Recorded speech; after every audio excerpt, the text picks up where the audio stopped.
কুটির মা, আরে দূরে না একটু চা হলে ভালো হতো। এ করে খা, চিস তো শাক কাটছে।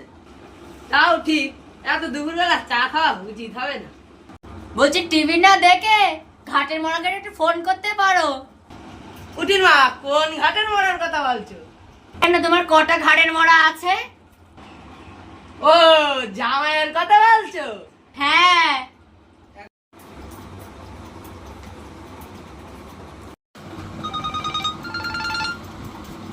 হ্যাঁ বাবা বলুন। ও ঘাটের মোড়া, ও থুরি থুরি থুরি থুরি জামাই, সামনের বুধবার।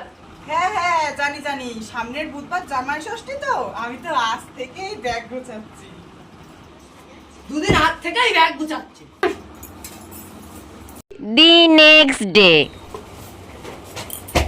যাও গিয়ে, নাহলে ওই হাওড়ির বাটাটা এসে আবার খাই খাই করবে। নে হ্যাঁ বেরোই। হ্যাঁ বেরো।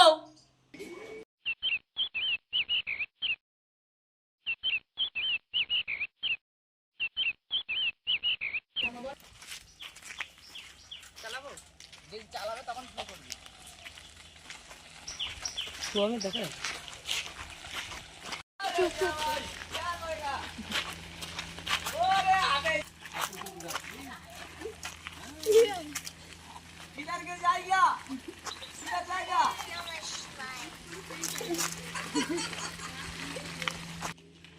ও বাবা, নমস্কার নমস্কার। জামাই, ষষ্ঠীর লগ্ন শুরু হওয়ার আগেই তো চলে আইছো।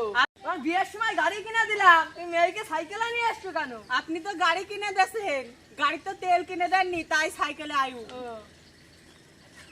দাঁড়া দাঁড়া দাঁড়া দাঁড়া দাঁড়া দাঁড়া দাঁড়া। আরে বিমল দা যে, আরে বিমল দা যে, তা কি বাজার করলে? এই যে জামাই এসছে তো, তাই এই কচি পাটার মাংস নিলাম, একটু মিষ্টি দই, পাবদা মাছ, ইলিশ মাছ, সবগুলো নিলাম। আমার জামাই তো বাবা কচি বাটার মাংস ছাড়া খেতে পারে না। ও, আমার জামাই আবার ওই সব দিক তো ঠিক আছে।